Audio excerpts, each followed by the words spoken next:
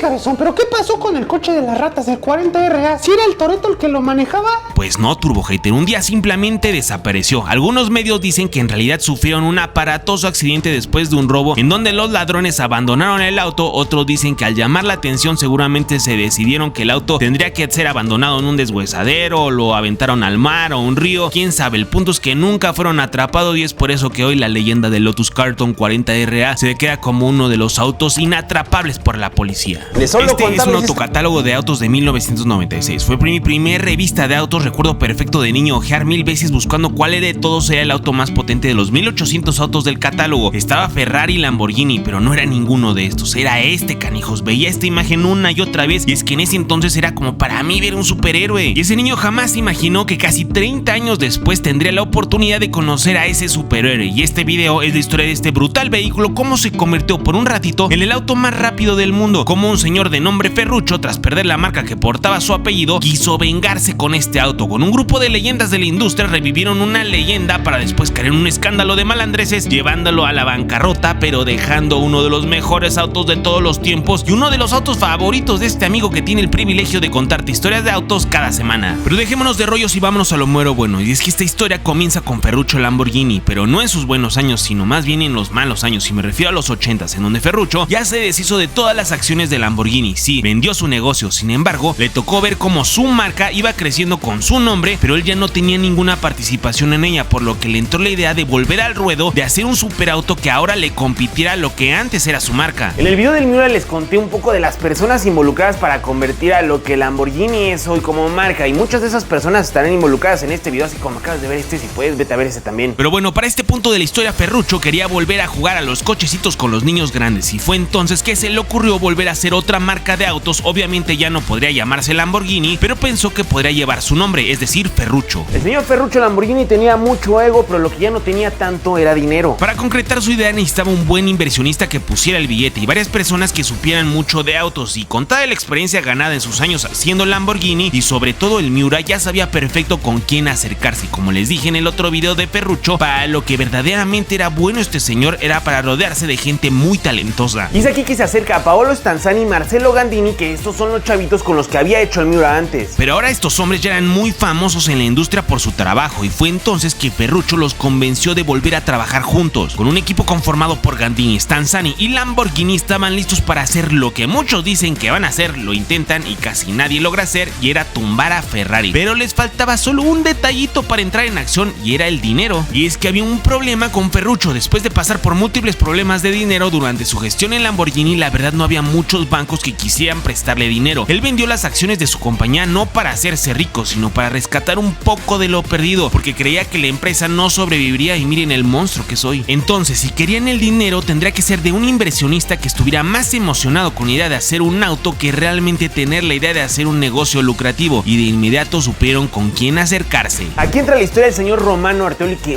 este hombre también es una leyendota como todos en esta historia. Pero bueno, para este punto de la historia, Romano Artioli en este momento es dueño de varios distribuidores de Ferrari, siendo el dueño del distribuidor más grande de Ferrari en todo el mundo, y además de que tiene varios distribuidores en Europa, principalmente en Alemania. Tras el exitoso negocio con Ferrari, el señor Romano Artioli decidió emprender un nuevo negocio con autos, y fue el de convertirse en el primer importador de una marca de autos japoneses a Italia, y esta marca fue Suzuki. ¿Y qué creen? Le fue tremendo vendiendo Suzukis en Italia. Con todo lo anterior, este señor era turbomillonario, y fue entonces que ahora lo que quería hacer era ser él la cabeza de una marca de autos a nivel global, y era muy rico y ahora quería hacer historia. El señor Artioli en lo que estaba interesado era en comprar una marca de autos que tuviera un gran legado, que ya hubiera quebrado. Entonces él llegaba, la compraba y con un montón de dinero adicional revivirla. Y este compa no solo reviviría la marca del auto de este video, también reviviría otra, que eso también ya se nos cuento en otro video porque esta historia es tremenda. Pero bueno, regresando a nuestra historia, pues este señor tenía el dinero y quería hacer una marca, pero al acercarse con Ferruccio, Gandini y Stanzani con esa idea de hacer un nuevo superauto, la verdad es que no le sonó nada mal, y sabía que ese sería un gran equipo para hacer la idea realidad. Pero aquí comenzaron los problemas con Ferruccio. Quería hacer una marca nueva de autos y llevar a su nombre, y a Artioli no le gustó tanto esa idea. Prefería tomar el nombre de una marca que ya tuviera un legado escrito, y estos dos no se ponían de acuerdo, en el punto que Artioli le dijo a Ferruccio que si tenía tantas ganas de hacer una marca con su nombre, pues que lo hiciera con su propio dinero. Y pues esto enchiló a Ferruccio y él a su gigantesco ego, y prefirieron irse del proyecto antes de hacer una marca que no tuviera su nombre. Ante esto, Artioli habló con Stanzani y Gandini y les dijo que si querían seguir en el proyecto eran bienvenidos, y que él se encargaría de encontrar una marca con un legado histórico importante, que sería el logo del nuevo auto a fabricar. Y en 1987 compra la marca Bugatti, y con esto Stanzani y Gandini no dudaron en entrarle al proyecto. Algunos otros datos dicen que en realidad Ferruccio Lamborghini simplemente decidió apartarse del proyecto y seguir por su camino, y terminó en buenos términos con Artioli, que incluso Ferruccio fue el que le recomendó a Artioli que comprara Bugatti. Sin embargo, esta historia no me suena tanto, porque lo que es una constante en todos los datos sobre Ferruccio Lamborghini es que era un tipo muy orgulloso, y me suena más que en realidad se enojó porque no iba a llevar el nombre de la compañía, o sea, Ferruccio, y mejor se agarró sus cosas y se fue. Pero bueno, dejando el tema del señor Lamborghini de lado, había un detalle importante que cambiar, y déjame te cuento un secretito detrás de Ettore Bugatti, el creador de Bugatti. Y es que este empresario francés, como muchos lo ponen, en realidad no había nacido en Francia, se nacionalizó como francés, pero de nacimiento era italiano. Aún así, Bugatti siempre fue considerada una marca francesa que en los 30s era bien conocida como una marca de superlujo, autos exóticos muy enfocados al detalle, probablemente algo similar a lo que hoy vemos con Pagani, y al día de hoy sigue siendo considerada un ícono de Francia. Pero Artioli cambiaría todo eso, y chéquense nada más lo que hizo. Este compa, en una campaña de marketing inmensa y gigantesca, se armó todo un merequetengue para rebautizar Bugatti como ahora una empresa italiana. Primero se gastó $70 millones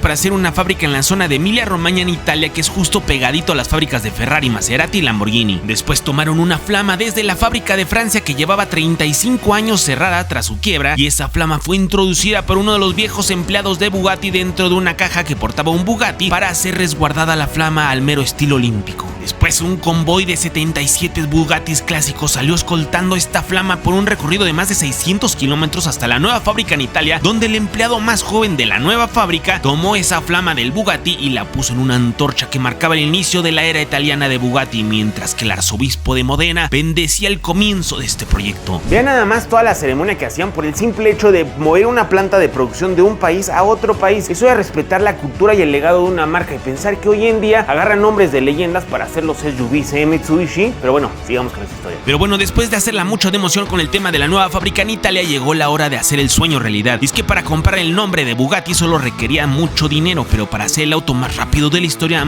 también necesitas mucho dinero, pero requieres de talento, y era momento de entrar en acción y ver si lo tenían. Marcello Gandini puso manos a la obra con un diseño espectacular. Como siempre, una vez más este hombre probaría como lo hizo en el Miura, porque es una leyenda en su medio, creando un auto de apariencia espectacular, que por cierto Gandini falleció hace solo unas semanas. Dime si te gustaría ver un video de este señor. El punto es que Gandini hace este increíble diseño donde rápidamente todo el equipo de la nueva fábrica de Bugatti en Italia pone manos a la obra para hacerlo realidad, pero ahora necesitan hacer de ese hermoso auto el más rápido del mundo, y para eso necesitaban un tremendo motor. Stanzani, que era el jefe de ingeniería del proyecto, decidió hacer una locura, y eso sería hacer el motor desde cero, todo en la fábrica. Y déjame te explico por qué esto es una completa locura. En este tipo de proyectos siempre lo más eficiente en términos económicos y por tiempo es comprar el motor de alguna otra marca y a partir de ese motor desarrollar más potencia de ser necesario. Por ejemplo, los motores V8 biturbo que vemos hoy en Aston Martin en realidad son motores de Mercedes con una manita de gato, y lo mismo aplica para los V12 de los primeros Pagani, eran motores en realidad de Mercedes. Por lo que para una empresa prácticamente nueva, con fábrica nueva y un proyecto nuevo, era muy complicado, además de todo lo anterior, desarrollar desde cero su propio motor. Pero el problema fue que nadie hacía lo que ellos querían, y eso era un V12 de 60 válvulas que dentro del mismo bloque del motor tuviera integrada la transmisión y además tuviera 4 turbos para esos 12 pistones. Que ellos hicieran todo el motor desde su fábrica no quiere decir que no se apoyaran de otros motores que ya existieran. Por ejemplo, este sistema de 5 válvulas por cilindro, es decir 60 válvulas en total en todo el motor, en realidad se pagó una licencia para poder usar ese diseño, y esa licencia, el dueño de la patente era ni más ni menos que Yamaha. Y fue así que lograron estos italianos hacer ese V12 de 4 turbos, una bestia que emitía 553 caballos de fuerza en su versión GT y 613 en su versión Super Sport. Pero aquí surgió un primer problema, y es que este proyecto estaba saliendo carísimo, y si querían que este auto pudiera venderse, que aparte el plan era que este auto tuviera un precio de venta por debajo de los $250,000, que la verdad es que no estaba nada mal, era solo un poquito más caro de lo que en ese entonces costaba un Lamborghini Diablo, y la verdad es que este auto se me hacía muy superior al Diablo, y eso que es el Diablo es de mis autos favoritos también. Ante esta situación tuvieron que empezar a recortar gastos en el auto, y sería en el interior donde recortarían el presupuesto. Ya no será un interior en donde cada pieza sería hecha a mano en la fábrica de Italia, aquí metieron plásticos de a montón, agarraron proveedores de Fiat y otras marcas, simplemente les pudieron poner las siglas EV en algunas de las piezas para que no se vean tan malas, pero en realidad es que el interior se ve no malo, solo se nota de materiales chafas medio económicos. Pero bueno, una vez todo armado, ese motor logró llevar al EV110 hasta los 351 kilómetros por hora, convirtiéndose en lo que Romano Artioli tanto soñaba, el auto más rápido del mundo. Que por cierto, el nombre del auto EV110 viene de las siglas Ettore Bugatti, el creador de Bugatti, y 110 es porque en 1991 Ettore Bugatti cumpliría 110 años de edad. Y con la anterior Romano Artioli lo había logrado, se había gastado una millonada, pero había logrado revivir una marca legendaria y junto con ella hacer el auto más rápido del mundo. Ahora faltaba hacérselo saber al mundo y fue entonces donde este compa volvió a sacar la chequera y darse vuelo con un lanzamiento de talla mundial. Hizo un par de fiestas tanto en Francia como en Italia con cientos de invitados, montones de botellas de champaña, un derroche de dinero impresionante en donde Bugatti se puso hasta exigente a quienes sí les vendería el auto y a quienes no, que entre los que sí pudieron comprarlo estaba nada más y nada menos que el piloto y leyenda de Fórmula 1 Michael Schumacher. Que por cierto, de acuerdo con Jason Camisa, ese Bugatti amarillo de Schumacher, en realidad en una salidilla por las calles Schumacher lo acabó embarrando y le dio una torre a todo ese auto, y todo este choque fue súper oculto por las autoridades. Sería un gran tema para investigar qué fue de este vehículo para otro video. Pero bueno, aquí me parece que el señor Artioli comenzó a perder el piso y a hacer malas cuentas, ya que por alguna razón asumió que Bugatti ya era todo un éxito con solo vender algunas pocas unidades y decidió repetir la fórmula y ahora comprar y revivir otra marca legendaria de autos. Pues cuenta la leyenda que llegó Romano Artioli con varios ejecutivos de General Motors y en su bolsita traía varios milloncitos de dólares y les compró Lotus, porque sí, en esos años el dueño de Lotus era General Motors. La historia de lo que pasó con Lotus te la cuento en otro video que también está buenísima, pero la razón por la que te digo esto es porque este compa se empezó a gastar el dinero sin parar antes de ver realmente que estuviera vendiendo y generando dinero al mismo flujo que se lo estaba gastando. Y es que aquí se juntarían tres enemigos que atacarían simultáneamente a Bugatti, tres jinetes del apocalipsis que detendrían el sueño del señor Artioli por ver florecer a Bugatti y el EB110, y el primero de estos enemigos fueron sus vecinos, Ferrari y Lamborghini. Artioli declaró que la competencia, sus vecinas marcas, comenzaron a amenazar a los proveedores locales que si surtían de piezas a Bugatti serían vetados de sus compañías, y con esto comenzó a dificultar la producción del EB110 ya que no le querían fabricar piezas. El segundo enemigo fue del oriente y era nada más y nada menos que Suzuki, y es que se acuerdan que les dije que uno de los principales negocios de Artioli eran sus agencias de Suzuki alrededor de Italia. Pues los japoneses comenzaron a tener roces con Artioli y un mal negocio y pum, vale, que le quitan la concesión de distribución de autos y con eso le cierran la llave del dinero a sus principales negocios. Pero el tercer enemigo, que en mi opinión fue el que le pegó con más fuerza al EB110, fueron unos ingleses, porque a ver, les cuento rapidito que el gusto de ser el auto más rápido del mundo a este Bugatti solo le duró 3 meses, porque los ingleses estaban cocinando un auto que nadie se esperaba. Y sin mucha fiesta ni tanto despapalle, un equipo de Fórmula 1 de nombre McLaren resultó que hizo un superauto y lamentablemente para Bugatti resultó ser el mejor de la historia,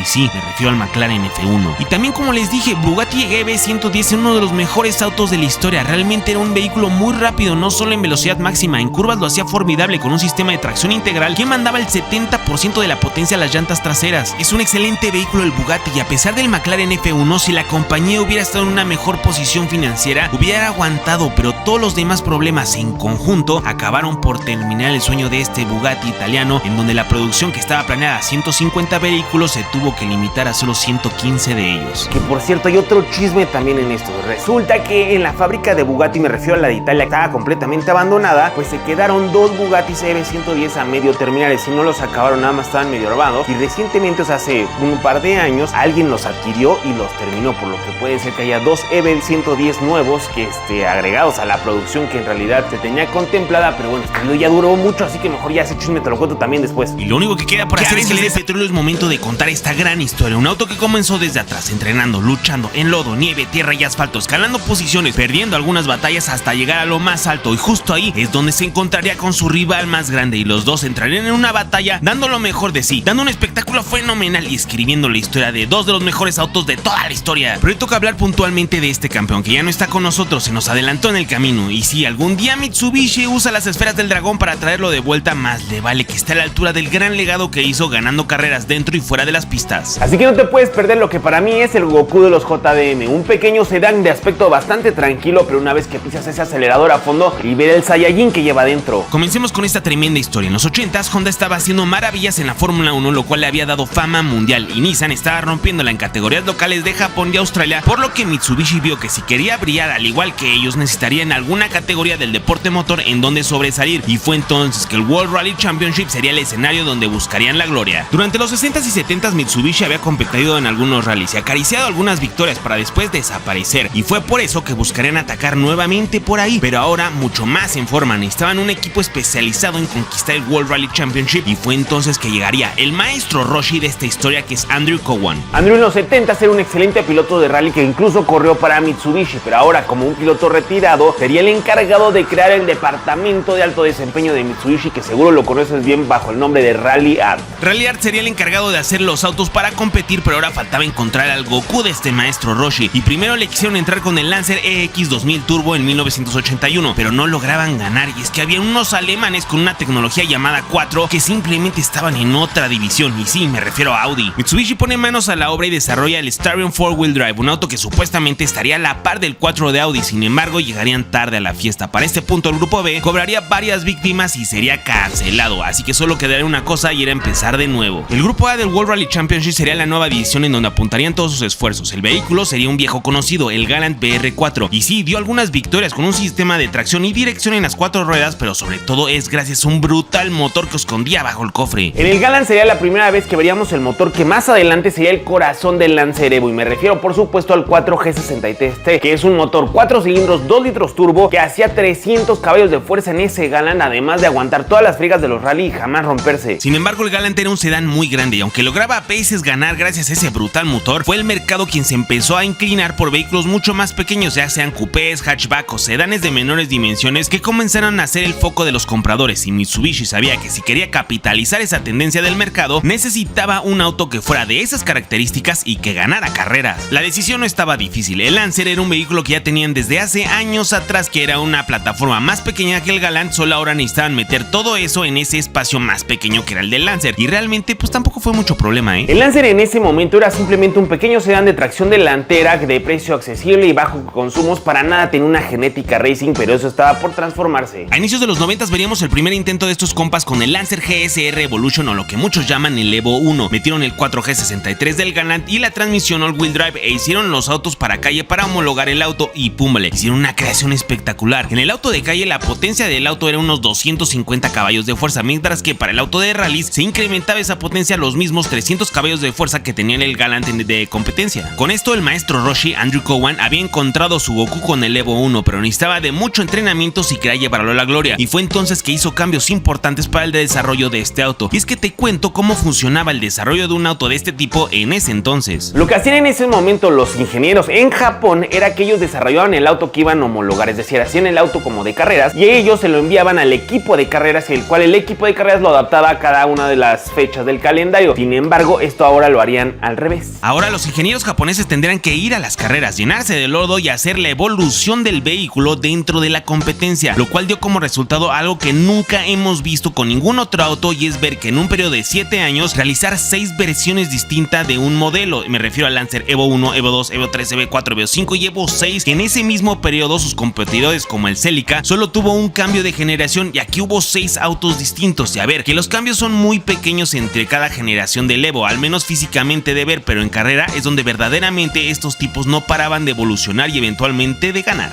Cuando Mitsubishi debutó con el Evo 1, Toyota y Ford eran los líderes de la categoría. Los ojos del público estaban con estos dos equipos, mientras que en los últimos lugares donde nadie volteaba a ver es donde Goku se encontraría con el Vegeta de esta historia. Aquí nacería una nueva rivalidad como pocas, una rivalidad que trascendería de las carreras, que pasaría a las calles, y ambos se volverían íconos de su generación, aunque lamentablemente solo uno de ellos se mantiene con vida hoy en día. Pero cuando digo que la rivalidad trascendió, ya no solo me refiero a los autos y que también esto se llevó a las calles, también pasó entre los pilotos, y es aquí donde entra la historia de un tipo de nombre Tommi Mäkinen. Desde que Mitsubishi inició la travesía con el Lancer Evo 1, siempre pensó en Tommi como su piloto. Sin embargo, era Tommi el que no quería firmar con Mitsubishi, ya que no veía potencial en ellos para convertirse en campeones. Pero después de brincar en diferentes equipos como Lancia, Nissan y Ford, en 1994 prueba el Evo 2 y se enamoró de este proyecto. Sin embargo, aquí es donde Mitsubishi se da cuenta que el rival a vencer ya no es Toyota ni Ford, es el mismo rival con el que un par de años atrás peleaban por la última y penúltima posición, Vegeta, o más bien Subaru, que de estar en los últimos lugares ahora es ni más ni menos que el campeón de la categoría. En 1995 Tommi Mäkinen inicia corriendo con un Evo 2 para más adelante durante el serial pasar al Evo 3, que en el Evo 3 batallaron un poco los mecánicos en ajustarlo perfecto para las carreras. Sin embargo, su archienemigo, es decir Vegeta, Subaru, estaba haciendo un trabajo majestuoso, no solo con su auto, sino también con su grupo de pilotos. Tenía al volante a ni más ni menos que Carlos Sainz, y no me refiero al actual piloto de Ferrari de Fórmula 1, él era un bebé cuando esto sucedía, me refiero a su papá, que es toda una leyenda de los rallies y nada más a sus 61 años es el actual campeón del Rally Dakar. Pero bueno, ya después hablaremos más a fondo de ese señorón. El señor Sainz se encargaría de ponerle un estate quieto a Tommi Mäkinen con su Lancer Evo 3 y es aquí donde las batallas entre Lancer y el Impreza comenzarían a darse catorrazos duros entre Goku y Vegeta de los rallies de manera fuerte y contundente, y el público sería el que tendría que decidir por qué equipo se inclinaría. Pero hay algo importante a mencionar en este año, y es que aunque Carlos Sainz sería el que se encargaría de pelear con los Lancer Evo y los Ford Escort RS y al final poner ese Subaru por encima de los anteriores, eso le vendría solamente para que Carlos fuera el subcampeón del mundo, ya que había otro piloto en Subaru que sería el verdadero villano de esta historia, el campeón de 1995, y es ni más ni menos que Colin McRae. Colin ya había logrado hacer campeón a Subaru en 1994 y en 1995 se empieza a dar un agarrón tremendo con su compañero de equipo que era Carlos Sainz, en donde los dos están peleando desde cada uno desde su empresa por quién iba a ser campeón del mundo, pero lamentablemente Carlos Sainz sufre una lesión en un hombro, lo cual le deja fuera de la carrera de Nueva Zelanda, en donde Colin gana, y para no hacerte cuento largo, pues el buen Colin en 1995 vuelve a repetir y es campeón de la categoría.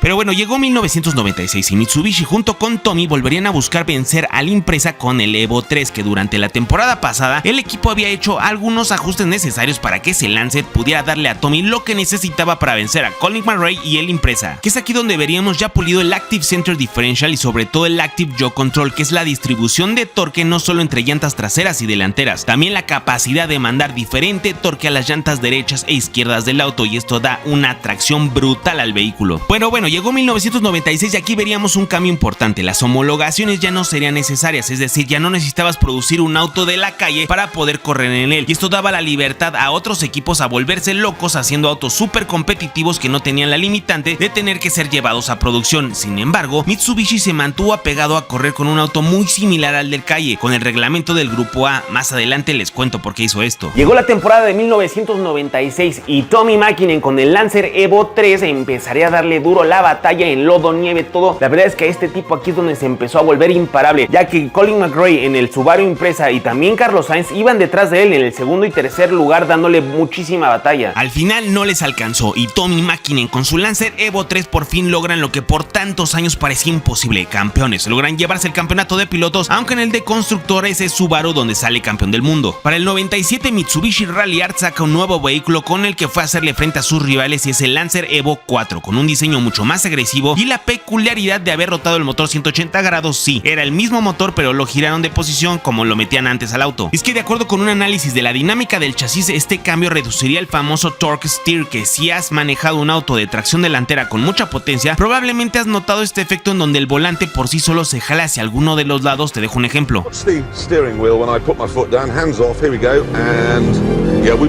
turn right.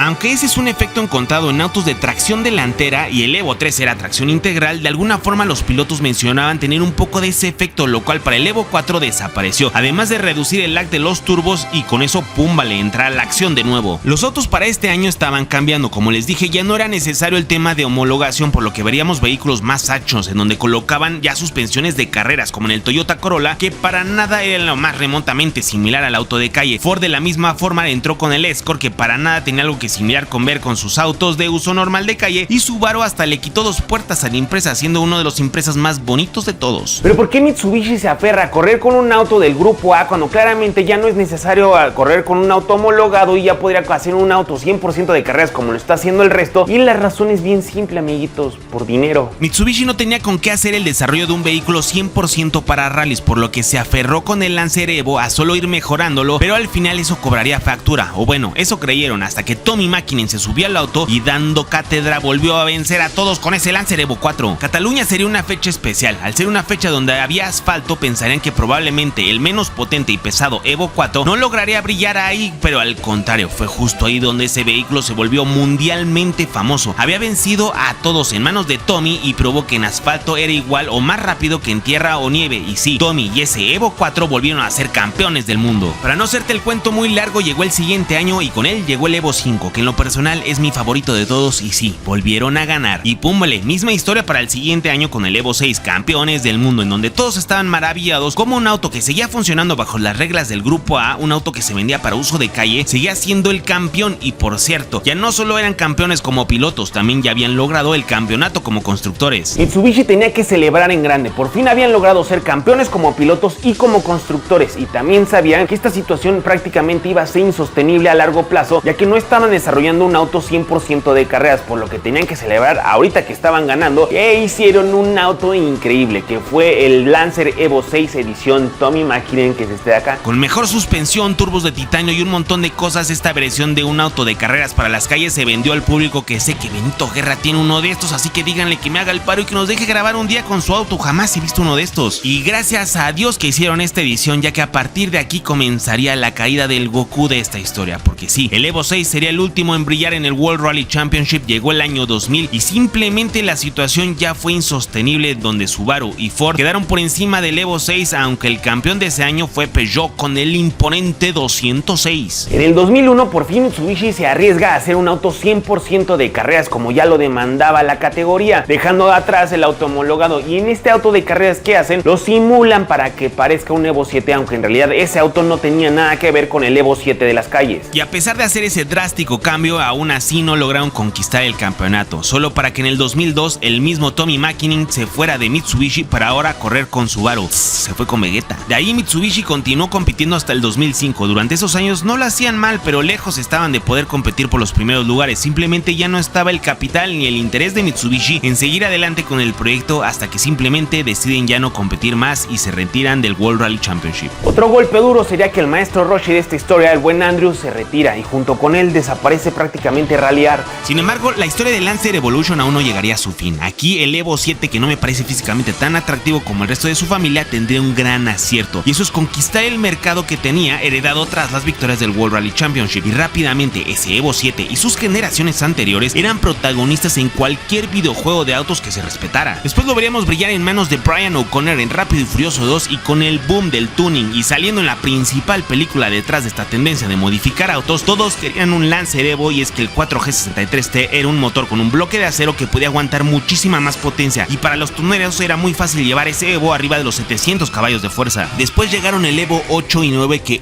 qué bien les quedaron, carajo, y rápidamente los diseñadores de Mitsubishi supieron aprovechar la tendencia tuning para hacer estas versiones mucho más agresivas y radicales, que sí se ven espectaculares. Sin embargo, la falta de dinero seguía siendo una constante en la marca, así que como acabó con el Evo en los rallies, ahora acabaría con el Evo de las calles. En lo que para mí fue una pésima decisión comercial, alguien en Mitsubishi se le ocurrió que este nuevo Lancer Evolution sería prácticamente idéntico al Lancer normal, es decir, el Lancer que no era el Evolution, que era el más barato y que obviamente era el de mayor alcance en ventas. Entonces, al hacer estos dos iguales, pues no sé, siento que el que perdió más fuerza, pues por supuesto fue el Evolution. Y no me malinterpreten, no con esto quiero decir que fuera feo el nuevo Lancer, me encantaba cuando llegó a México. Pero bueno, pensarás que a pesar de que casi eran idénticos, al menos el Evo 10 sí conservó ese brutal desempeño que traían sus 9 generaciones anteriores, pero cometieron el gravísimo error. Mitsubishi le quitó el motor 4G63T, que desde el inicio de esta historia fue pieza clave para poder ganar carreras y triunfar en las calles, y ahora tenía un motor nuevo ese Evo 10. Y no es que el Lancer Evo 10 fuera malo o fuera lento, incluso era un poco más potente que el Evo 9, que es un excelente auto y también uno de mis favoritos. Simplemente lo que pasó con el motor es que cuando al momento de cambiarlo, los tuneros se dieron cuenta que en realidad ese nuevo motor ya no tenía la misma capacidad de hacer montones de caballos de fuerza sin romperse. Ese Evo 10 tuvo algunas variantes para el Reino Unido de hasta 360 caballos de fuerza que lo convertían en los Evos más potentes jamás hechos, pero en realidad eso no era nada contra la potencia que podían hacer los 4G63T. Es por eso que el Evo 10, a pesar de que estuvo casi 10 años en producción, fue aquí donde dejamos de ver las evoluciones de este auto. Nunca tuvo el impacto que tuviera cualquiera de las nuevas generaciones anteriores de este vehículo. Y después de eso, y tras una mala situación económica, tras la masiva adquisición de acciones de Mitsubishi por Nissan, lo primero que hizo mi querido Carlos Ghosn al ver las finanzas de Mitsubishi fue cortar la cabeza del Evo de una vez por todas, y en 2016 sale del mercado y termina la historia del Lancer Evolution de una vez por todas. Y la verdad que bueno que fue así, con una gran historia, con la frente en alto, después de grandes batallas. Algunas fueron derrotas, muchas otras fueron victorias, pero al final prevalece el legado de una marca que luchó desde lo más abajo y llegó a lo más alto. Así que aunque ya no esté con nosotros, siempre al ver este logo de los rombos rojos me traerá el recuerdo de la leyenda que nieve, lodo, tierra o asfalto lograba encontrar tracción y salir disparado como ningún otro. Hasta siempre, Lancer Evolution. Espero nunca ver tu nombre en una SUV tratando de usar tu legado para vender como lo hicieron con el Eclipse. De ser así, yo y todos los cabezas de petróleo levantaremos nuestras manos apuntando al cielo para hacer una genkidama que acabe con estos terribles ejecutivos que no tienen el menor conocimiento de la industria automotriz y solo quieren vender por vender, pisoteando su propia historia. Y por último, el 1 de marzo se nos adelantó Akira Toriyama, un señor que jamás conocí, pero una de sus creaciones ocasiones marcó mi infancia y sigue influyendo en mi vida adulta con un producto llamado Dragon Ball. Desde que vi la noticia pensé en hacer un video en su honor y el primer auto que se me vino a la mente dada su historia para interpretar a Goku fue el Lancer Evo. Gracias por hacernos soñar, Akira, ya nos encontraremos en el camino de la serpiente. Oigan, que por cierto, haciendo la historia de este Goku se me antojó contarles la historia de Vegeta. Dime en la cajita de ahí abajo si te gustaría que hiciéramos ese video. Y por último, ahora sí te agradeceré mucho. Historia, por favor. Abril de 1995, Gran Premio de San Marino de Fórmula 1. Los pilotos de la escudería Ferrari, Gerhard Berger y Jean Alesi, están por la noche cenando en un hotel previo al Gran Premio cuando de pronto dos malandros se infiltran en su hotel haciéndose pasar por huéspedes. Llegan hasta el área del estacionamiento. Ahí se encuentra un Ferrari F355 que le pertenece a Jean Alesi y un Ferrari F512M que es el de Gerhard Berger. Estas dos ratas logran accesar a los vehículos, los encienden y pretenden salir del hotel con ambos vehículos como si fueran de ellos, pero desde la ventana alguien se da cuenta de lo que está sucediendo y es ni más ni menos que Gerhard Berger, que ve como su hermoso F512M, el último de la familia Testarossa, es manejado hacia la calle y es cuando se da cuenta que se lo están robando. De acuerdo con una publicación de Grand Prix de 1995, cuando Berger vio que se estaban robando su auto, él sale del restaurante corriendo, se pone en medio del camino tapándole el camino a su Ferrari que venía hacia él, esperando que se detuviera el piloto, pero para nada. La rata, por supuesto, aceleró el auto y cuando estaba a punto de llevárselo, Berger afortunadamente logró que esquivar el auto y que pasara. Pues salen del hotel a toda velocidad tanto el Ferrari 512M como el F355 de Alesi, pero Gerhard no se queda de brazos cruzados. Un amigo que cenaba con él y que presenció todo esto tenía su auto allá afuera estacionado. Gerhard pide a gritos que llamen a la policía y pide un auto para perseguirlos, y este amigo le ofrece su auto, que es ni más ni menos que un imponente y rabioso Volkswagen Golf, en el cual ambos hombres se suben y en manos de Gerhard Berger comienzan a darle persecución a los dos Ferraris en ese Golf.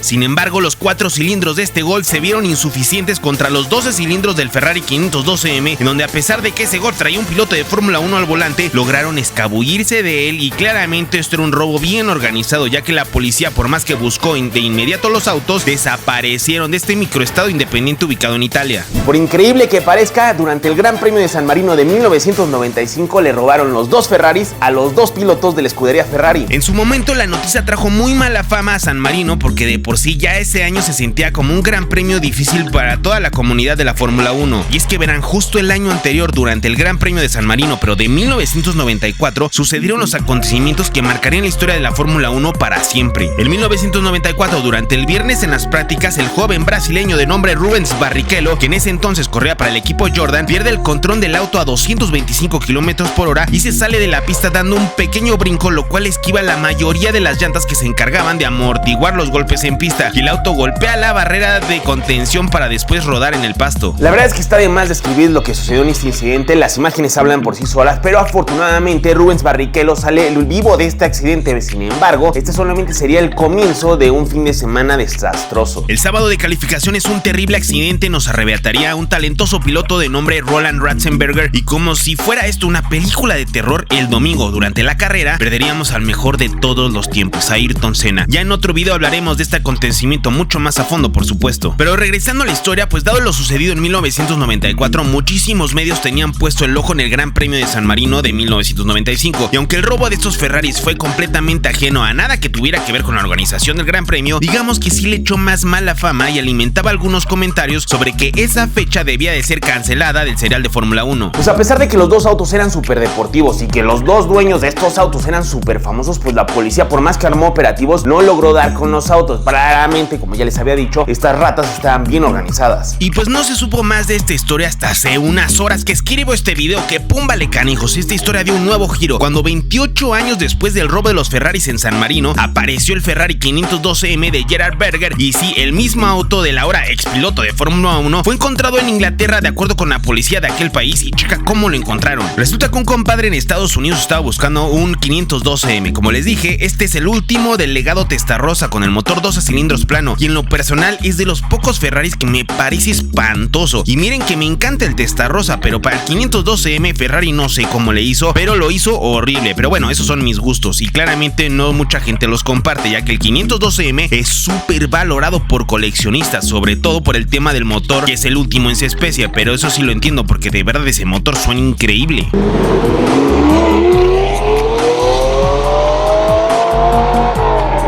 Para que nos demos una idea, un Ferrari 512M hoy en día, dependiendo de las condiciones, por supuesto, debe de rondar en precio $500,000, es decir, $500,000. Pero por supuesto, si ese auto perteneció a un expiloto de Fórmula 1 de Ferrari, pues ese valor sería mucho más grande. Pero bueno, para este punto de la historia, la persona que estaba tratando de comprarlo no tenía ni idea de esto. El comprador, que está en Estados Unidos, se encuentra con el Ferrari a buen precio en Inglaterra, le interesa, prepara todo para la importación del vehículo a su país, pero justo antes de mandarlo, comete el gran acierto de mandarlo a Ferrari en Inglaterra para un PPI o PPI, que quiere decir Pre-Purchase Inspection, que es una inspección previa a la compra, en donde por unos $1,500, $2,000 más o menos, dependiendo de cada distribuidor, Ferrari ofrece un análisis físico-mecánico de cualquiera de sus vehículos y te da un reporte de las condiciones reales del auto para que sepas lo que estás por comprar y si el precio que vas a pagar es algo justo o no. De manera extraña, no mucha gente considera positivos este tipo de inspecciones, ya que vas a Ferrari y pagas estos $2,000 que les digo, te dan este reporte de la inspección mecánica y resulta que ya tú compras tu vehículo y al poco tiempo, pum, resulta un problemón mecánico que no venía en este reporte y por supuesto no hay ningún tipo de garantía con el distribuidor a pesar de que te cobraron, por lo que la mayoría de la gente opta por mejor contratar un mecánico independiente, que él sea el que revise el auto a detalle. Pero miren, en esta historia sí valió la pena y le salvó de un problemón al posible comprador de este auto, ya que lejos de darle un reporte de las condiciones mecánicas del auto, Ferrari en Inglaterra se dio cuenta que ese auto tenía como primer dueño a Gerhard Berger y por supuesto era el mismísimo auto que había sido robado 28 años atrás durante el Gran Premio de San Marino. Con esto Ferrari contactó de inmediato a la policía, lo cual incautó el auto hasta resolver la situación y pues pumba, le resultó que sí era el auto robado. A ver, espérate mi rey, que a mí no me cuadra algo. ¿Cómo puede ser que estos rateros acepten llevar el auto a inspección al mismo distribuidor de Ferrari, donde por supuesto se iban a dar cuenta? Pues estos deben ser los rateros más tontos del mundo. Buena pregunta, Turbomemedor, y es que déjame te explico primero qué pasó con el auto después de que fue robado en 1995. De acuerdo con la policía de Inglaterra, el auto poco después de ser robado en San Marino fue enviado a Japón, en donde pasó la mayor parte del tiempo de estos 28 años para después ser vendido y enviado a Inglaterra, en donde permaneció poco tiempo y pretendía ser enviado a Estados Unidos en esta transacción, donde fue vuelto a encontrar. Algo que me llama la atención de este tipo de historias de superautos robados es que la mayoría terminan siempre en Japón, lo cual me llama la atención que podría haber una muy buena historia y ya sea que simplemente hay muchos compradores de este tipo de autos o hay algo más. El punto es que la persona que estaba tratando de vender el vehículo probablemente lo compró sin saber que era robado. Al final entró de Japón a Inglaterra pasando por ambas aduanas sin levantar sospechas con la documentación que tenía, así que cuando pidió el interesado en llevarlo a la inspección en Ferrari, seguramente jamás imaginó que tendría un problema de este estilo. La otra opción es que esta persona sí sabía que era robado, lo compró a un superprecio siendo robado, logró meterlo a Inglaterra con papeles chuecos y pensaba hacer lo mismo al venderlo a ese potencial comprador vendiéndoselo a un precio de mercado, cuando seguramente él pagó una tercera parte de eso en caso de que sí supiera que verdaderamente el vehículo era robado. Y la razón por la que accedió a meterlo a la inspección es porque, como les dije, este tipo de inspecciones son enfocadas en las condiciones mecánicas del vehículo y jamás pensó que alguien dentro de ese taller de Ferrari tuviera la iniciativa de investigar la historia del vehículo y con eso perder su lucrativo negocio. De cualquiera de las dos formas, el punto es que el auto ya se encuentra con la policía y se encuentra en relativamente buenas condiciones, por excepción de algunas modificaciones que le hicieron que a mí en lo personal me parecen espantosas. Quien sea que lo tenía en Japón le pareció prudente quitar el volante original y poner ese volante que se ve espantoso y de pésimo gusto. También no entiendo cómo creyó que sería buena idea ponerle sensores de estacionamiento en la parte frontal del auto. Los asientos, tapetes y la palanca de velocidades también fueron modificadas, pero bueno, la verdad es que nada de lo anterior es difícil de corregir y en buenas manos ese auto puede volverse a ver en su estado original. No manches, cabezón, seguro el Gerardo Berger anda a andar bien contento porque después de 28 años le van a regresar su Ferrari. No lo sé, Turbojeter, la cosa está también rara en ese aspecto, y es que aunque el auto se dice que era de Gerhard Berger, en realidad no se sabe si como tal tenía el título de propiedad a su nombre o en realidad era un auto que Ferrari le había asignado a Gerhard por ser piloto de Ferrari, pero como tal no era el dueño, o al menos no todavía. Además de que sin importar si el auto era de Berger o de Ferrari, sin importar esto, si el auto sí estaba asegurado, que seguramente lo estaba, al momento del robo 28 años atrás la aseguradora pagó al dueño por este vehículo, por lo que hoy que vuelve a ser encontrado, el dueño legítimo de ese auto es la aseguradora. Busqué en varias fuentes este tema, pero no encontré ninguna información confiable, así que lo mejor será esperar y ya con el tiempo veremos a dónde va a parar ese hermoso auto, ya que de ser de la aseguradora, seguramente pronto veremos ese Ferrari con esta gran historia en subasta. Oye, cabezón, ¿y qué pasó con el otro Ferrari del Juan Alessi? ¿No apareció? No, Turbojeter, el F355 no apareció, pero la verdad es que aunque ese Ferrari es de mis favoritos y me súper encanta el F355, es un auto que vale mucho menos que un 512M, por lo que no creo que muchos tomen el riesgo de estarlo moviendo, dado que no tiene un valor tan alto. Hace 26 25 años Suzuki creó esta brutal máquina con un solo propósito, y era vencer un Ninja que se había convertido en la moto más rápida del mundo en los 80s, y a partir de ahí eso sería solo el inicio para que un montón de marcas buscaran ese título, la moto más rápida del mundo, hasta que Suzuki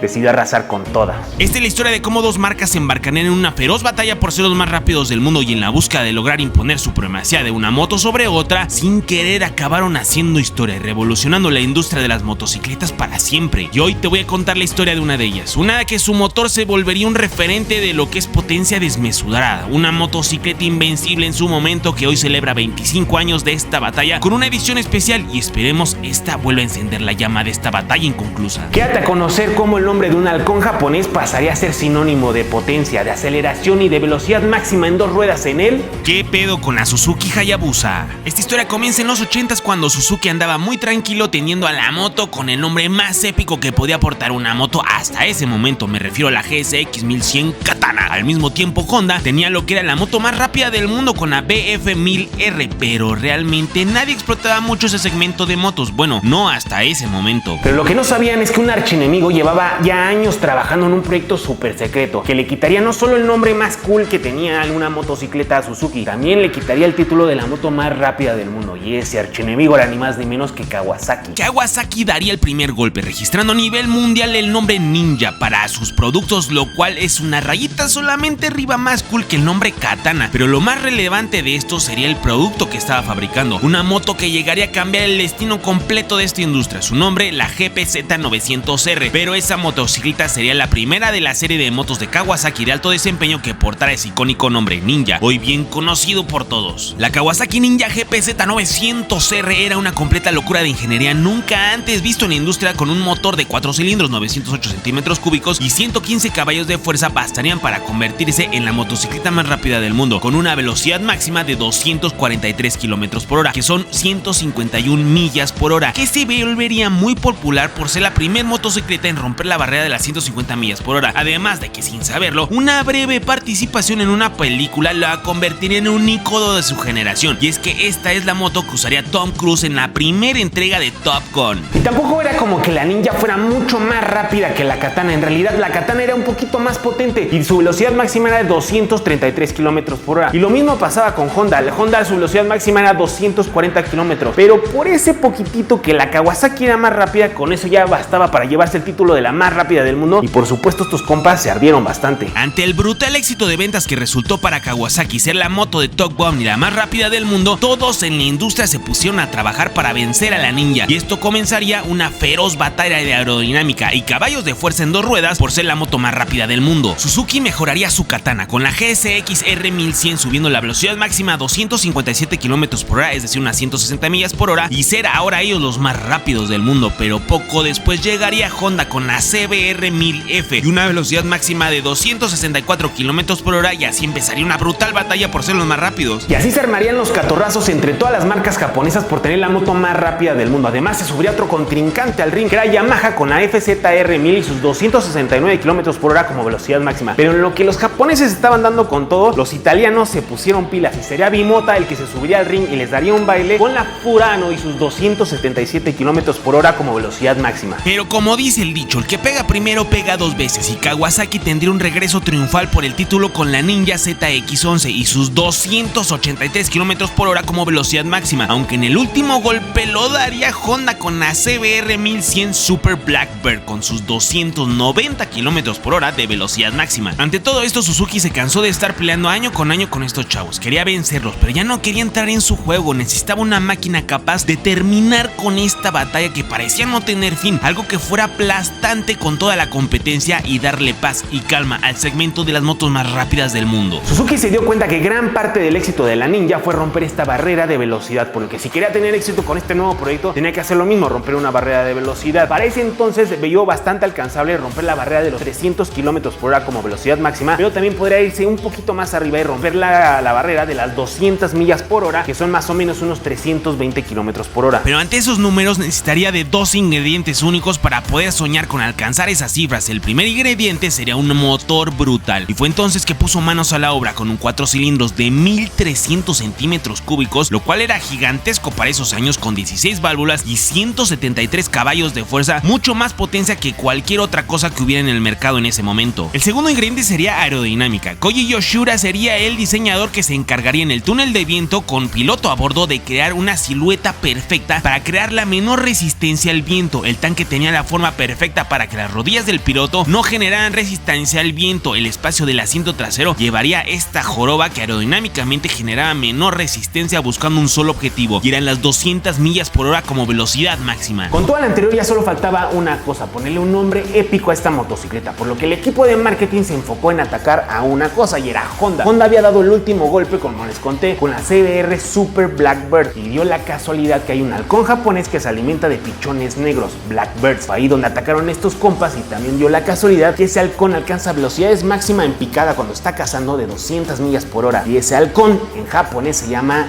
Hayabusa. Con el nombre perfecto y la máquina correcta, la Hayabusa fue puesta a prueba, logrando hacer un brutal tiempo de 0 a 100 kilómetros por hora en 2.7 segundos, más que suficiente para arrasar en aceleración con toda la competencia. En velocidad máxima es donde hay varios mitos de esta historia. Llegaron a 194 millas por hora, que son 312 kilómetros por hora, muy por encima de la competencia, y eso los convertía en la primera motocicleta comercial en romper la barrera de los 300 kilómetros por hora como velocidad máxima. Sin embargo, no habían llegado a las 200 millas por hora, que era la meta del proyecto, que ya no les faltaba mucho, les faltaba solo 6 millas por hora, más de lo que habían ya hecho, y decidieron, pues por alguna razón, dejar la moto así. Lo que dicen los chismes es que los ingenieros de Suzuki se dieron cuenta que por supuesto ese motor podía hacer mucha más potencia, pero no quisieron sacarle todo el jugo en la primera generación, por lo que harían sería sacar esta primera generación con esta potencia como estaba, y para la segunda generación ahora sí sacar toda la potencia de ese motor, y con esa romper la barrera de los 200 millas por hora en velocidad máxima. Pero había otra peculiaridad en la Hayabusa, y era que en realidad no pertenecía al segmento de super deportivas, era más bien una Sport Tourer, algo similar al segmento de los Gran Turismo en los autos. Esto quiere decir que una Sport Tourer tiene buenas prestaciones, pero es más cómoda para el piloto. No vas tan agachado, no curvea tan veloz, puedes hacer un viaje largo con ella sin terminar con un tremendo dolor de espalda, pero esta en particular en línea recta vencía cualquier moto de su segmento y de cualquier otro segmento. El resultado fue una completa locura. No había manera de que alguien se le pudiera poner encima a la Hayabusa. Hizo una brecha gigantesca entre las motos de alto desempeño, y no pasaría mucho tiempo para que el secreto que ocultaban sobre las capacidades de la moto saliera a la luz. Y eso era que el motor era una completa maravilla. No solo era brutalmente veloz, era confiable, aguantaba mucho más potencia sin problema, y cometías la locura de turbear ese motor y podías montarlo hasta en un automóvil y hacerlo imparable, dobleteando sin problema su potencia original. Sin embargo, Kawasaki no se quedaría de brazos cruzados ante esto. Desarrollaría algo para ellos que sí rompiera la barrera de las 200 millas por hora, y sí, esta batalla continuaría sin descanso. Sin embargo, los gobiernos europeos serían los primeros en amenazar en prohibir las ventas de cualquier motocicleta que superara los 300 kilómetros por hora, es decir, 186 millas por hora. Con todo lo anterior se daría un pacto de caballeros entre todos los líderes de la industria de las motocicletas en el mundo, no solo en Japón, en donde pactarían que terminarían esta guerra en velocidades máximas entre las motocicletas, y lo que harían es que todas sus motocicletas de super alto desempeño serían topadas con una velocidad máxima no mayor a 300 kilómetros por hora. Por lo que solo las Hayabusa de primera generación, modelos 1999, pueden alcanzar los 312 kilómetros por hora como velocidad máxima. Los modelos del 2000 al 2007 están limitados a 300 kilómetros por hora, a pesar de tener el mismo motor. En el 2008 llegaría una nueva generación con cambios muy sutiles físicamente, pero en el motor sí veríamos un pequeño aumento de cilindrada de 1300 centímetros cúbicos a 1340 centímetros cúbicos, que supuestamente en potencia sería donde veríamos un incremento importante, en donde veríamos ya una cifra de potencia cercana a los 200 caballos de fuerza. Pero aquí entraría un nuevo enemigo, y eran las regulaciones de emisiones europeas, que le negarían la entrada a ese importante mercado sin tener una significativa reducción en emisiones, y eso traería un problema, que era en la cifra de potencia. Cumpliendo con las nuevas regulaciones, el nuevo motor quedaba prácticamente con la misma potencia que la generación anterior, así que la euforia por esta segunda generación se diluyó un poco, aunque si por otro lado decides quitar esos catalizadores y darle dándole salida directa a esos escapes, los chismes dicen que esa Hayabusa anda en unos 190 caballos de fuerza. En 2020 terminaría la producción de la segunda generación, pero en 2022 la veríamos de regreso, en donde con mucho esfuerzo ese tetracilíndrico de 1340 centímetros cúbicos y 16 válvulas logró cumplir con el control de emisiones Euro 5 y al mismo tiempo entregar los 190 caballos de fuerza que se rumoraba podía hacer sin problemas ese motor. Físicamente el diseño permanece fiel a su esencia de 25 años atrás, aunque con sutiles cambios que la hacen ver mucho más actualizada sin perder su identidad, en lo que solo de verla de reojo sabes perfecto que eso es una Hayabusa. Y este 2023 se cumplen 25 años de esta gran historia, por lo que Suzuki decidió hacer una edición especial de 25 aniversario de solo 300 unidades a nivel mundial, y siendo sincero con ustedes, jamás me imaginé que grabaría este video contándoles esta historia teniendo aquí las motos conmigo. Esas motocicletas son un pedazo de historia, en color naranja con negro y gráficos que hacen honor a las primeras generaciones, recordando los 25 años que Suzuki decidió ponerse por encima de todos sus rivales y hacer algo nunca antes visto. Un halcón que se alimenta de Blackbirds y en su momento fue la única que verdaderamente pudo vencer un ninja que hoy parece invencible. Esperemos esta no sea el final de la historia de Hayabusa, pero si lo es, qué gran manera de despedir una leyenda que nunca será olvidada, y su nombre siempre será recordado como sinónimo de exceso de velocidad y aceleración, una máquina invencible, una Hayabusa. Gracias a Epic Motors por permitirnos hacer este video con las dos Hayabusa 25 aniversario que tienen, y échale un ojo a sus motos y autos que estos compas manejan, que de verdad es una locura. Y eso lo queda. Desde la policía e investigadores de la división de fraudes financieros llegan a Motor World en Múnich, Alemania. Es una redada en donde tienen autorización de un juez para incautar 4 vehículos dentro de la colección, y dio la casualidad que los 4 eran Bugatti Veyron, pero ninguno de los 4 eran Veyrons común y corriente. Cada uno era una edición especial distinta, súper limitada, en donde cada auto supera en valor los $3 millones,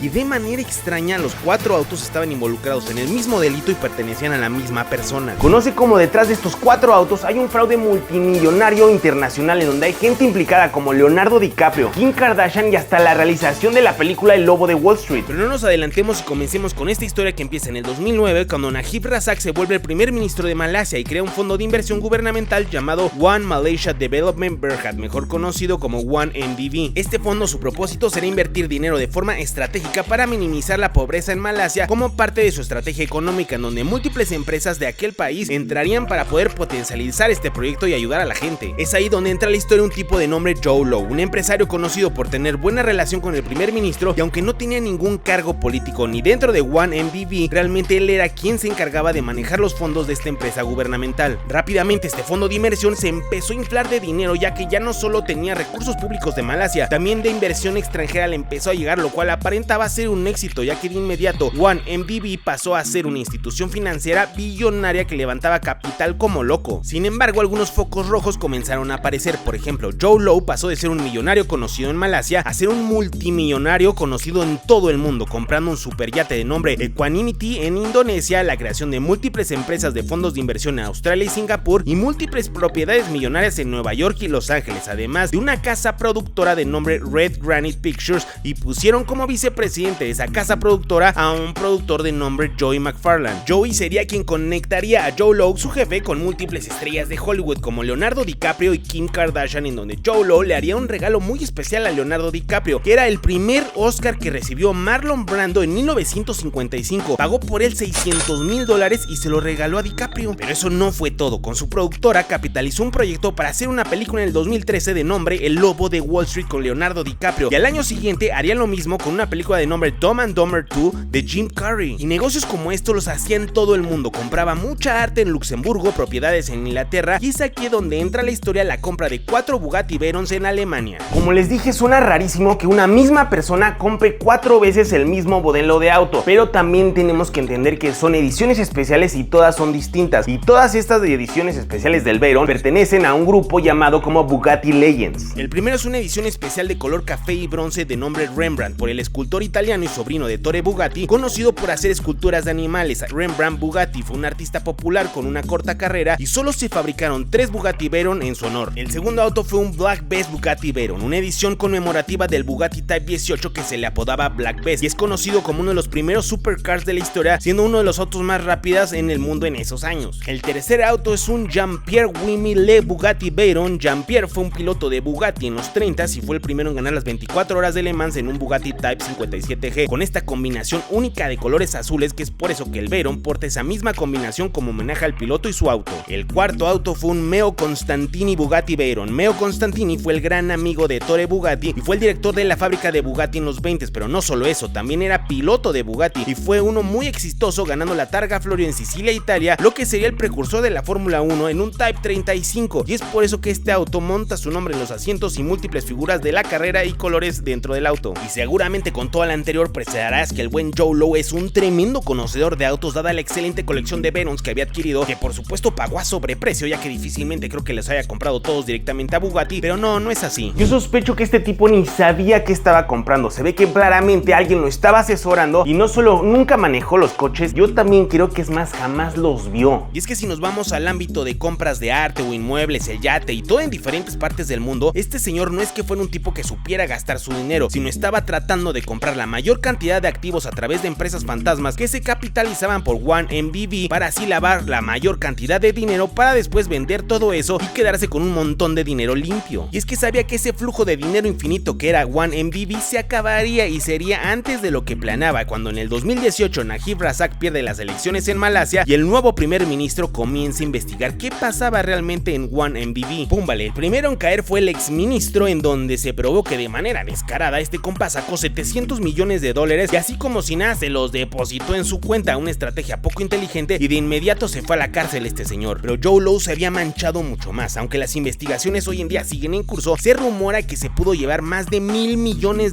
pero como les dije, él lo hizo a través de montones de empresas en montones de países distintos, por lo que la investigación tomó mucho más tiempo hacerla para encontrar las pruebas suficientes para acusarlo, y eso le dio tiempo para fugarse de Malasia. Al día de hoy, Joe Lowe sigue prófugo de la justicia, con múltiples países buscándolo con órdenes de aprehensión, y los rumores dicen que se está escondiendo en China, en donde con mucho del dinero robado compró el chance de que lo protegieran en ese país. De inmediato las empresas y propiedades en diferentes países fueron incautadas en los diferentes lugares del mundo. La policía de Indonesia agarró ese inmenso yate. Para incautarlo, el FBI citó a investigar a Leonardo DiCaprio y Kim Kardashian sobre sus conexiones con Joe Lowe, en donde DiCaprio tuvo que darle al FBI el regalo del Oscar de Marlon Brando. Sin embargo, había un par de cosas que la policía no lograba encontrar, y era el gasto multimillonario de este señor en la compra de arte y automóviles. Y es que este tipo era listo, porque todo el arte y los autos que compraba no los guardaba en propiedades que eran de él. Lo que hacía es que los guardaba en exhibición, galerías de arte, museos o exhibiciones de autos, para que así la policía le costara más trabajo dar con estas propiedades. Lo que hacía era comprar autos para después tenerlos en exhibiciones en lugares como lo es Motor World, donde son exhibidos en eventos, cuidados e incluso son puestos a la venta, por lo que al haber un intermediario que no esté involucrado en el fraude, sería más difícil para la policía dar con esos bienes. Y al momento de venderse, ya sean los autos o las obras de arte, el dinero de esas ventas podrían ser movidos como dinero limpio a otras empresas, donde pasarían simplemente como dinero recolectado en una venta de un cuadro de un superauto, con una factura que respalde la transacción, y así lavar dinero de 1MBV. O entonces que después de 6 años de investigación, la policía de Alemania dio con estos 4 Bugatti Veyron. 6 años les tomó dar con los autos, y en realidad la policía declaró que como tal los autos no están directamente conectados con Joe Lowe. La razón por la que fueran incautados es porque, siguiendo el dinero de 1MBV, después de pasar por diferentes bancos en el mundo y empresas, dieron que la compra de los 4 Veyron había sido con dinero de ese fraude, pero tomará mucho más tiempo hacer la conexión directa con Joe Lowe. Pero bueno, por lo pronto falta ver qué pasa con estos 4 automóviles, que como vieron, los 4 son versiones muy raras, especiales y muy valoradas hoy en el mercado. Se calcula que el valor de los 4 autos supera los $12 millones,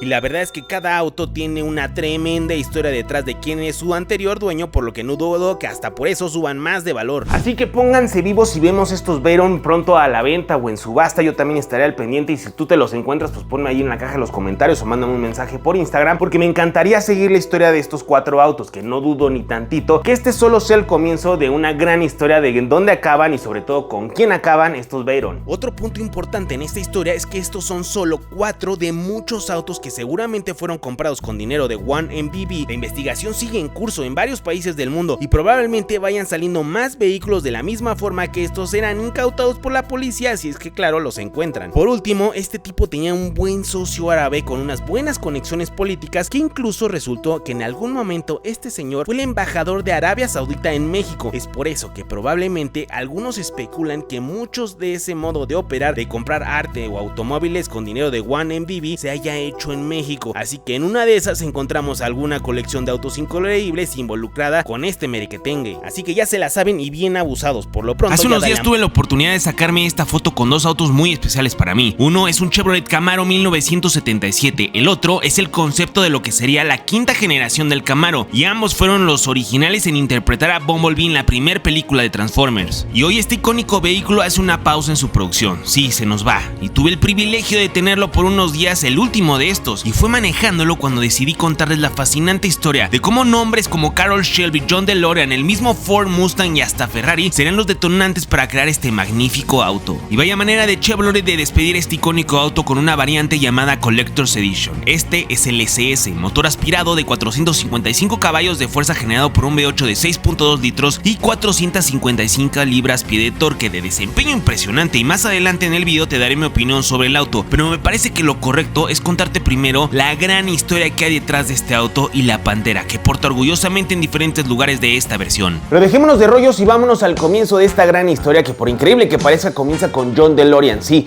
el mismo señor que más adelante crearía la marca que lleva su apellido, y también el mismo señor que en videos del FBI saldría tratando de vender 10 kilos de harina blanca para tratar de salvar su empresa. Pero todos los acontecimientos que les voy a contar es previo a todo esto. A principios de los 60s, el señor DeLorean trabajaba en General Motors, en donde fue escalando posiciones hasta ser el director de Pontiac, que es ahí donde tendría su primer gran éxito. DeLorean vio una oportunidad en el mercado de un coupé con un V8 gigantesco al frente, y a ver, en esos años ya se vendía el Chevrolet Corvette C1, pero en realidad era un deportivo de dos plazas que buscaba competir contra los europeos, y DeLorean vio que podría haber demanda en un modelo mucho más simple, simplemente la variante de un auto del segmento medio, cómodo, pero con la peculiaridad de montar un V8 poderoso al frente. Suena bastante sencillo, pero nadie lo hacía. Dentro de la gama de productos en ese entonces de Pontiac teníamos al Pontiac Tempest, un vehículo del segmento de medianos que se vendía como sedán, pero también tenía una versión en coupé, y fue entonces que al señor DeLorean se le ocurrió que este sería la base de su nuevo proyecto. Pusieron un gigantesco motor V8 6.4 litros y fue entonces que su auto necesitaba un nuevo nombre, y en esos años Ferrari había desarrollado un increíble y sobre todo hermoso auto de carreras llamado Ferrari 250 GTO. DeLorean amaba ese auto y fue ahí donde tomó las siglas GTO para bautizar su nueva creación, Pontiac GTO. En ese momento, sin saberlo, DeLorean acababa de crear un nuevo segmento de la industria automotriz, que es el de los muscle car, porque sí,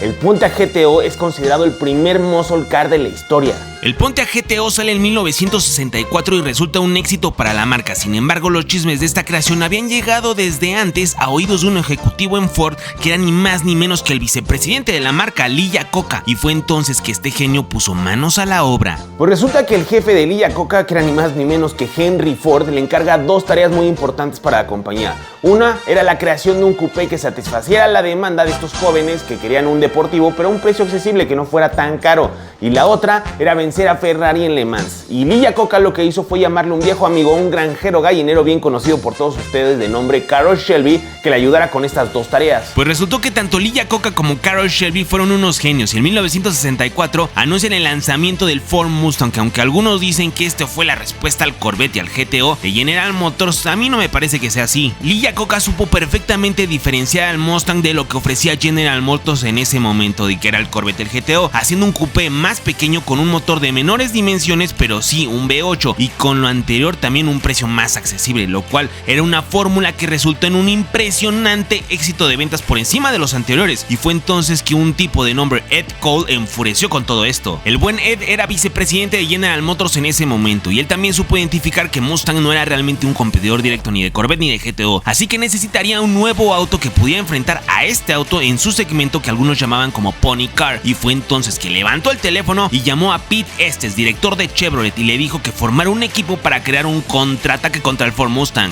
De inmediato, Pete Estes pone manos a la obra y forma un increíble equipo formado por Vince Piggins, Bill Mitchell y John Shinella. Vince se encargaría de toda la ingeniería del proyecto. Bill Mitchell era el vicepresidente de diseño de General Motors en ese momento, y él supervisaría el trabajo de John Shinella, que él es el verdadero genio detrás del diseño de la primera generación del Camaro. Es por eso que hoy la variante Collector's Edition de despedida del Camaro podemos observar en volante y en el exterior del auto una pantera. Es en honor al nombre del proyecto original que más adelante se convertiría en Camaro. Mientras el proyecto de Panther iba tomando forma, en Ford se dieron cuenta que le habían dado el clavo con el Ford Mustang, y de inmediato Shelby desarrolló una variante del Mustang que fue una versión mejorada mejorada y enfocada al alto desempeño, modificando principalmente el motor y la suspensión, y ese auto sería conocido como el Shelby GT350. Cuando el equipo encargado de hacer el Panther, es decir el Camaro, se dieron cuenta de lo que estaba haciendo Shelby con el GT350, decidieron que por supuesto tenían que hacer también ellos unas versiones de alto desempeño para estar a la par de la competencia. Fue entonces que Vince Piggins decide apoyarse del director de Pontiac, John DeLorean, en donde John comienza a trabajar más de cerca con el equipo de Chevrolet, y esto daría frutos ya que más adelante John DeLorean en el futuro tomaría las riendas de Chevrolet. Y es aquí donde John DeLorean se integra al equipo, que en realidad se vuelve más como un asesor. Realmente no está tan involucrado en el proyecto porque él está llevando las riendas en ese momento de Pontiac,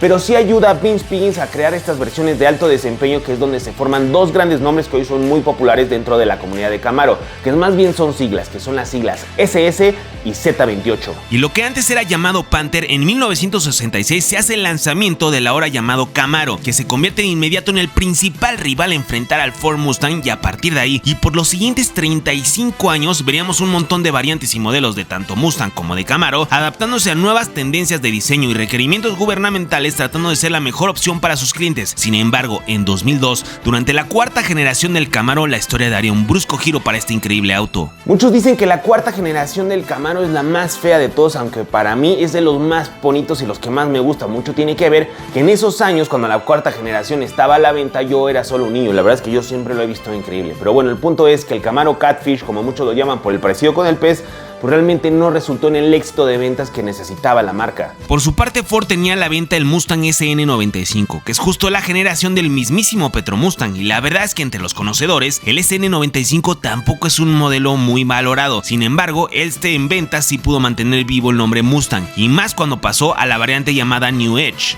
Pero hay un punto muy importante a mencionar, es que me parece increíble que justo en estas generaciones de Mustang y Camaro es cuando se hizo la brecha más grande entre uno y otro de desempeño, y me refiero que el Camaro sobresalió bastante, porque fue justo en esos años, para las últimas versiones del Camaro SS, cuando se incorporó un motor que yo creo que es de los mejores motores que haya hecho Chevrolet en toda su historia, y me refiero por supuesto al LS1. Ese motor era inmensamente superior a lo que ofrecía Ford, era el mismo motor que montaba el Chevrolet Corvette, y en Camaro reportaba solo hacer unos 30 caballos menos, pero eso era falso. Era idéntico el motor de Camaro al de Corvette, y hacían la misma potencia, y Chevrolet reportaba una menor potencia para que la gente no dejara de comprar Corvette. Así que realmente ese Camaro Catfish era un excelente vehículo. Sin embargo, hubo un factor externo que acabó con él, y era la mala situación económica por la que pasaba General Motors en ese momento. Durante ese periodo, General Motors llevaba ya varios años perdiendo cientos de millones de dólares año con año, lo que lo llevó a, en el 2002, cerrar varias plantas y hacer un despido masivo de 3,000 empleados, y también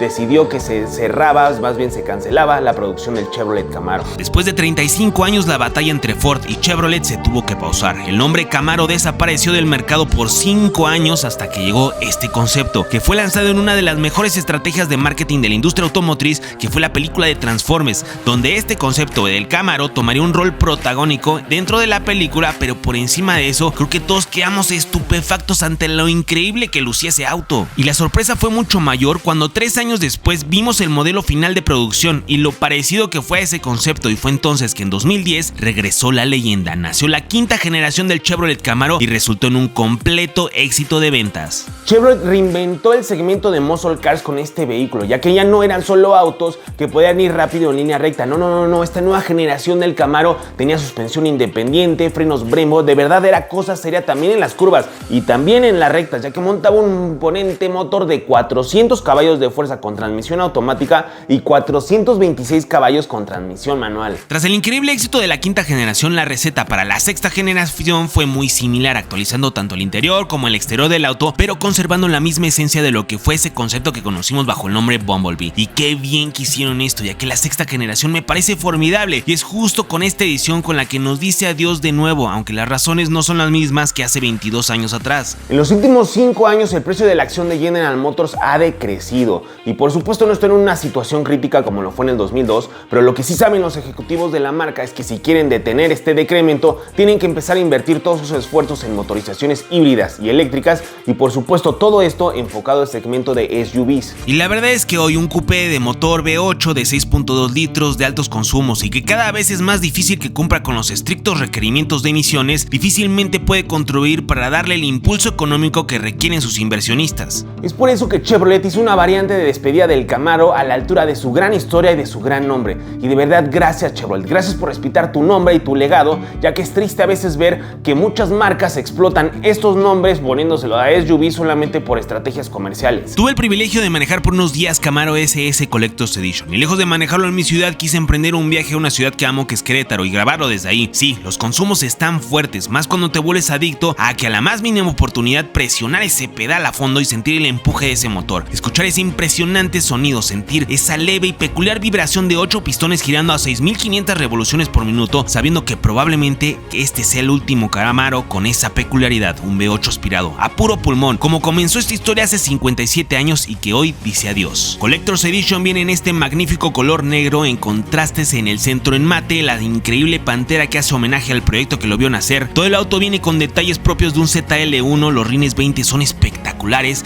el interior con detalles en alcántara y qué les digo, simplemente un manejo magnífico. Sí, prendió más de una vez la alerta de combustible bajo, acostúmbrate a parar a gasolineras, si lo que pretendes es darle el uso para lo que fue creado, que es conducirlo y no tenerlo ahí estacionado. No hay variante con transmisión manual, solo automático con una formidable caja de 10 velocidades de cambios al volante que los hace impresionantemente rápido y seguramente ayuda a que los consumos del auto no sean tan altos, pero como te dije, no desperdicié ni uno de los 7 días que tuve con el auto en ver cuáles serían los consumos bajo condiciones de uso normal. A los que necesitan siempre escuchar puntos negativos de un auto, lo único que encontré raro, no necesariamente malo, fue que la caja de 10 velocidades cuando vas en un manejo normal en drive y quieres hacer tú mismo mediante las paletas del volante el retroceso de velocidades para incrementar de revoluciones por minuto y llegar al régimen de máxima potencia que estará adelantito de las 4500 revoluciones por minuto, pues normalmente en otra transmisión bajas una o dos velocidades. Sin embargo, con esta transmisión de 10 velocidades te tomará descender unos 4 cambios llegar a ese punto, lo cual como te dije me pareció raro al principio, aunque la verdad es que para el segundo intento ya lo tenía dominado. La palanca de transmisión viene en alcántara y con una tapa de aluminio que se ve increíble, pero seguramente alguien que manejó el auto previo a que me lo prestaran a mí usaba anillos y le dio un rayón a esa tapa, así que abusado con los anillos si te compras este coche. Y lo único que sí no me gustó tanto fueron estos aros que controlan la temperatura del climatizador, tenían un poco de juego y hacían como un ruidito, se sentían como mal ensamblados.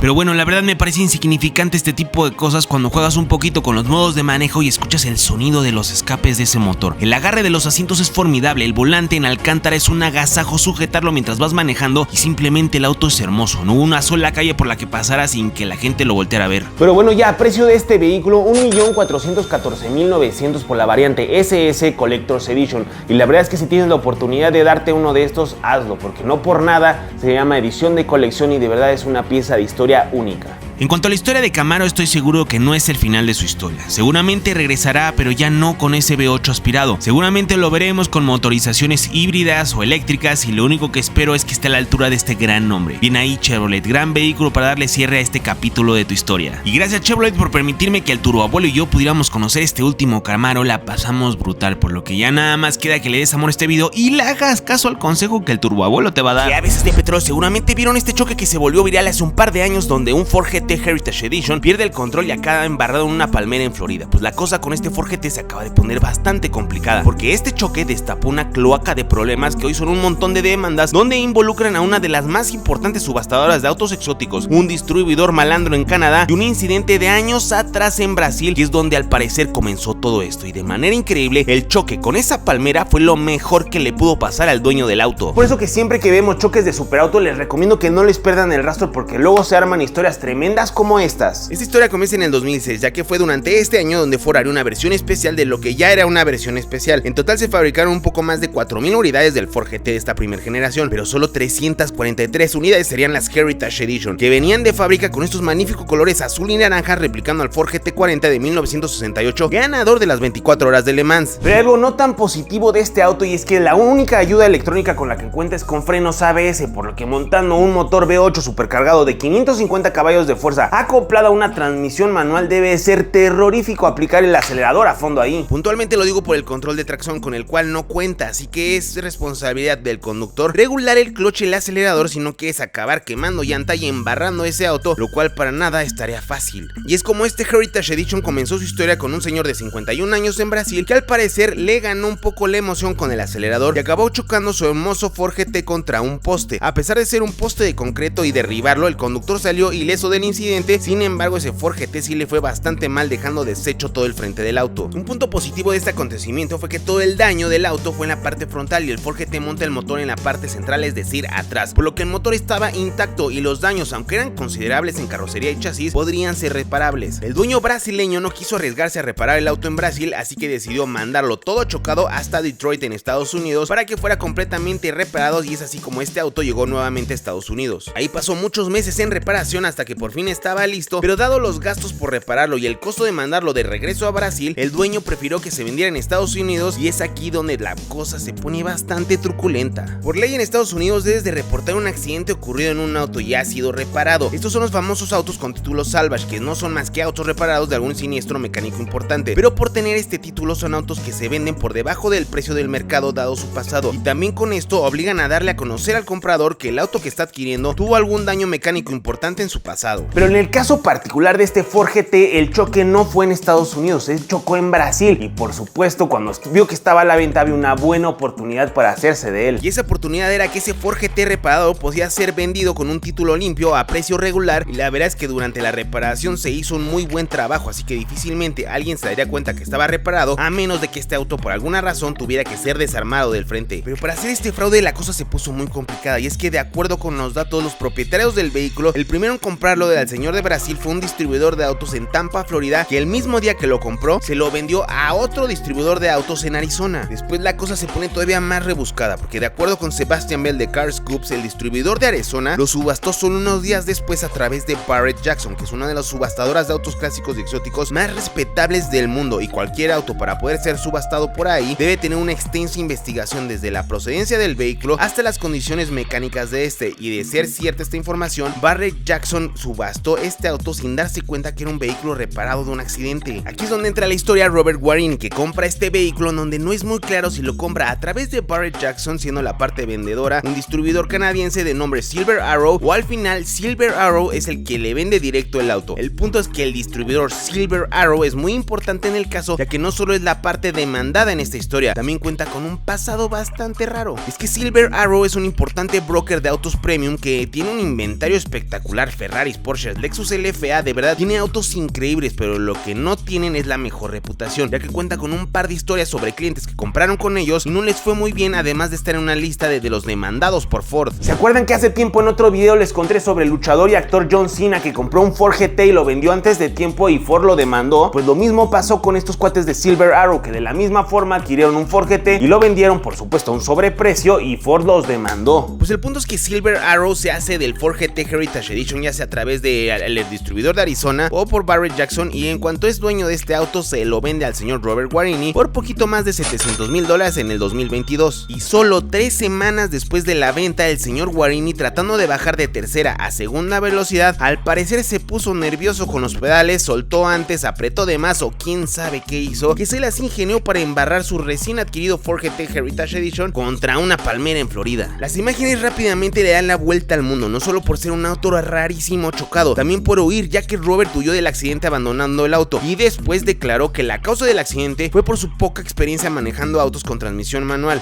Por supuesto encendió las redes, en donde todos los turbojetes del mundo decían cosas como: cállate, cabezón, también el señor pa' qué se compra un coche que ni sabe manejar, típico riquillo que no trae manos al volante. Pero al igual que en Brasil 7 años atrás, en vez de un poste de luz, ahora era una palmera. El nuevo choque había dañado solamente el frente del auto, el motor seguía intacto, y nuevamente la mejor opción para el nuevo dueño sería reparar el vehículo. Y pues este señor, después de hacerse famoso mundialmente, llevó su auto a reparar, y después de desarmar el auto le mandaron la cotización de cuánto costaría arreglarlo, cifra la cual aceptó pagar, hasta que vio una pequeña nota del mecánico que decía que dado que el auto ya estaba reparado de un accidente previo y tenía partes no originales, haría un trabajo similar a lo antes hecho. Y el señor Robert Guarini podrá ser no muy bueno manejando autos de transmisión manual, pero sí es muy bueno viendo oportunidades de hacer mucho dinerito, y cuando el mecánico le dijo las condiciones reales de su auto, supo que tenía una gran oportunidad de hacerse de una buena lana. De inmediato revisó todos los papeles y efectivamente el auto no tenía ningún reporte de haber estado chocado previo a lo sucedido. Después, es un auto de poco más de 300 unidades, fácilmente dio con el choque en Brasil años atrás y mediante el número VIN dio que era el mismo auto que él había comprado en 2022. Con todo lo anterior, preparó un demandón para Silver Arrow, primero por vender el auto escondiendo su turbio pasado, a lo que Silver Arrow contestó mostrando el reporte de Carfax del vehículo, en donde no tenía efectivamente ningún reporte de estar involucrado en un accidente. Carfax, para quien no lo conozca, es un portal que mediante el número VIN de tu auto te da un reporte en el que te dice si estuvo involucrado en algún tema de robo, multas o accidentes. Y la verdad es que algunas de estas aplicaciones sí son bastante buenas, pero en el caso de este auto en particular, pues el choque fue en Brasil, entonces no hubo manera de que obtuviera Carfax los reportes de talleres de aseguradoras, por lo que el coche salía como limpio. Y es que Silver Arrow, a pesar de tener algunos problemas en el pasado, la verdad es que en este caso no fue tanto su culpa, ya que como les conté, ellos no fueron los que compraron el vehículo directamente del último dueño de Brasil. Hubo varios concesionarios involucrados en la compra y venta de este auto antes. Ellos se basaron en una inspección física del auto y el reporte de Carfax, así que ellos amenazaron con demandar al otro distribuidor que les vendió el auto y así hacer una cadena de gigante de demandas hasta llegar con el culpable. Esta historia tomará un muy buen tiempo que se resuelve en tribunales, pero eventualmente Robert Guarini, que es el dueño final, tendrá que recibir una buena compensación económica por lo sucedido. Moraleja de la historia: lo que puede parecer un mal día cuando estrellas tu auto, en realidad es un gran día. Para más adelante te dará un montón de dinero, así que ánimo, canijos, cuando tengamos un mal día puede ser solamente esto. Solo mucho ojo con este auto, cabezones. Entre tanto problema, lo más fácil podría ser sacarlo de Estados Unidos una vez que esta noticia pierda relevancia y venderlo en otro país donde alguien podría nuevamente caer en comprar el auto pensando que tiene un pasado limpio, cuando en realidad ese hermoso Ford GT ya se comió un poste en Brasil, una palmera en Estados Unidos y esté buscando un nuevo dueño que lo embarre contra otra cosa en un lugar nuevo. Y ya solo queda una cosita más, y es que le des amor a este video porque ya se acabó. Son los mejores, ya lo saben. Hasta la próxima.